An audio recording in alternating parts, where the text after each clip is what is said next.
Hello, bonjour à tous et bienvenue dans Tech24, votre dose d'infos numériques pour rester connecté. Au sommaire, cette semaine, des deals parfois trop beaux pour être vrais, des commerçants également floués. Le modèle Groupon s'essouffle-t-il? Cela peut-il remettre en cause l'arrivée en bourse du géant des achats groupés?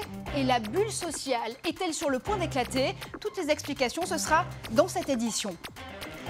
Un scanner ou une souris? Eh bien les deux, mon général. Et Guillaume Gralet du magazine Le Point a testé pour nous la toute dernière génération de souris intelligentes éditée par LG. Acheter à plusieurs pour payer moins cher, l'idée fait forcément recette en temps de crise. Groupon traduisait groupe et coupon a transformé ce savoir-faire en milliards de dollars de chiffre d'affaires. Lancée en 2008, la société américaine basée à Chicago a séduit plus de 115 millions de consommateurs toujours à l'affût de bons plans et attiré les convoitises des investisseurs. Mais le géant des achats groupés est sous le feu de critiques et surtout sur la menace d'un class action, une action collective. Alors Guillaume, est-ce que Groupon a créé un modèle durablement gagnant-gagnant? Alors, acheter un seau à l'élastique, acheter des lunettes de soleil de marque à très bas prix ou encore une dégustation de grands crus, a priori, c'est fascinant, c'est très séduisant, surtout à très bas coût, comme le propose Groupon. Groupon, vous l'avez dit, est extrêmement jeune et il a fait quelques faux pas dans sa jeune carrière. Il a notamment proposé des produits qui étaient interdits. Je pense notamment à une proposition qui a défrayé la chronique fin août, qui était une annonce pour se refaire faire les seins en Belgique, qui avait l'air très alléchante à première vue, qui était 2 500 € au lieu des 5 000 €. Mais l'Ordre des médecins belges a totalement condamné cette annonce, puisqu'il est interdit de faire de la publicité pour des annonces médicales. Groupon, en fait, a voulu aller un petit peu trop vite. Il s'est lancé dans le monde entier et cela lui a nécessité énormément d'argent. Alors, vous le savez, il est extrêmement facile de monter un site d'achat groupé. Il en existe plus de 500 dans le monde. Et Groupon s'est dit, je vais en acheter en France, je vais en acheter en Chine, je vais en acheter dans le monde entier. Et ça lui a coûté énormément. Donc, il s'est dit, je veux être rentable. Il a un tout petit peu triché sur les ratios financiers. Il en avait même inventé un qui ne prenait pas en compte les coûts de dépenses marketing. Et il est devenu beaucoup moins crédible. Il est devenu moins crédible avec ses partenaires, ses clients et les investisseurs. Alors justement, on comprend très bien ce que Groupon y gagne, on comprend peut-être ce que le consommateur y gagne aussi, mais c'est souvent le commerçant en réalité qui se retrouve floué. Est-ce qu'il n'y a pas des méthodes que Groupon et que ses successeurs ou ses clones pourraient adopter pour que finalement le marché se structure mieux? Peut-être Groupon aurait dû se focaliser davantage sur quelques produits, un petit peu à la manière d'Amazon, puisque Amazon, vous savez, a commencé dans la vente de livres et ensuite c'est énormément diversifié. Entre-temps, ils ont fait des efforts sur leur politique de distribution pour avoir une satisfaction client extrêmement importante. Ce que disent les commerçants quand ils travaillent avec Groupon, c'est que Groupon veut absolument tirer le prix vers le bas. Et c'est là tout le problème, puisqu'en réalité, ce que vend Groupon, c'est un concept, ce n'est pas un produit en tant que tel. C'est pour ça que votre analogie avec Amazon va nous permettre de parler de la bulle. En 2000, on se souvient de cette bulle Internet où tout ce qui s'appelait en .com se vendait à des milliards de dollars et faisait faillite ensuite. Est-ce qu'on n'est pas à l'orée d'une nouvelle bulle, une bulle sociale cette fois-ci? Alors, effectivement, il y a plusieurs signes qui vont dans ce sens. Groupon donc, a repoussé son introduction en bourse, tout comme Zynga, le site de micro-jeux qu'on trouvait sur Facebook et sur Internet. Et puis, beaucoup de gens hésitent aujourd'hui. Ce qui se passe, en fait, c'est que tous ces sites qu'on a glorifiés pour leur croissance exponentielle ces dernières années ne savent pas vraiment si elles vont gagner de l'argent. On a dit tout ce qui est Solomo est extrêmement intéressant. Solomo, social, local et mobile. Exactement. C'est pas si simple que ça. Et il y aura des entreprises qui vont continuer de réussir. Je pense à Apple avec son matériel, à Google avec son algorithme. Mais pour celles qui n'ont pas de barrière à l'entrée, elles doivent avoir un service client et partenaire irréprochable. Et rester sur du produit. Merci Guillaume. Ne bougez pas, on se retrouve dans une seconde pour Test 24.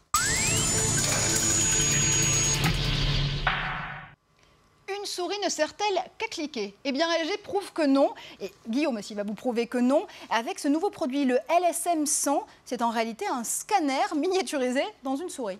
Dans les années 60, la souris a changé notre rapport à l'ordinateur. Aujourd'hui, LG prouve qu'elle peut encore le faire. Et à première vue, on ne dirait pas du tout, puisque ça ressemble à une souris lambda. Vous avez même plus vieille que la mienne, parce qu'elle a un câble, celle-ci. Exactement, un bon vieux câble. Donc elle n'est pas wireless, elle n'est pas sans fil. Et puis vous avez ces petits boutons qu'on connaît bien, ce petit bouton de scroll. Sauf que caché, il y a un petit bouton qui permet, en fait, qui est marqué, où c'est marqué scanner.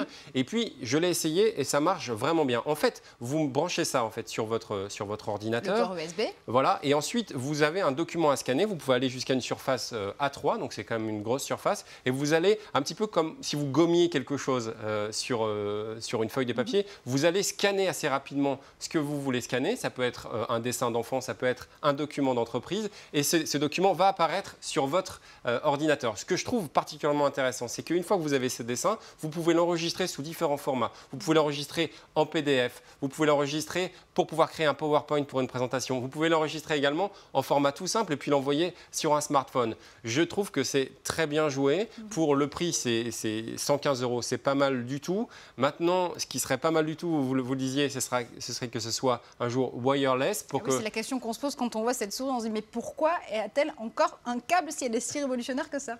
Voilà, c'est un petit peu le détail. Ce câble permet quand même de la recharger, donc c'est un détail important.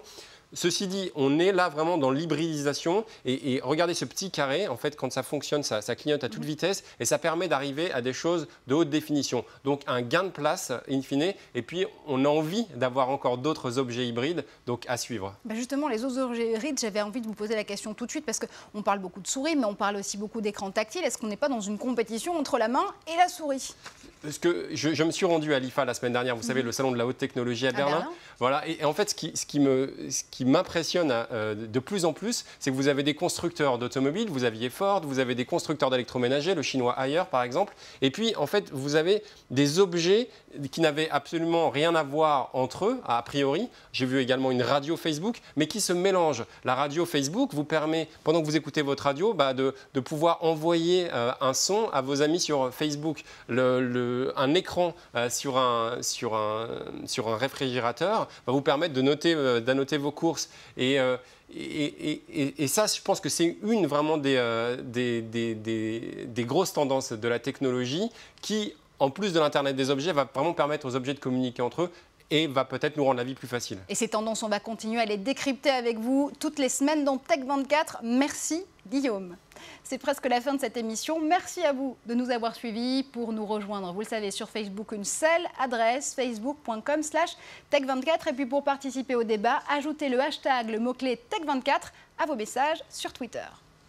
YouTube n'existait pas encore le 11 septembre 2001 et pourtant, les clips pour rendre hommage aux victimes des attentats du World Trade Center circulaient déjà sur Internet. Celui-ci reprend Overcome. Overcome, c'est une chanson du groupe Live, écrite avant le 11 septembre, mais qui est devenue très rapidement l'hymne des sauveteurs du World Trade Center. Restez avec nous, restez connectés. On se retrouve la semaine prochaine sur le plateau de Tech 24.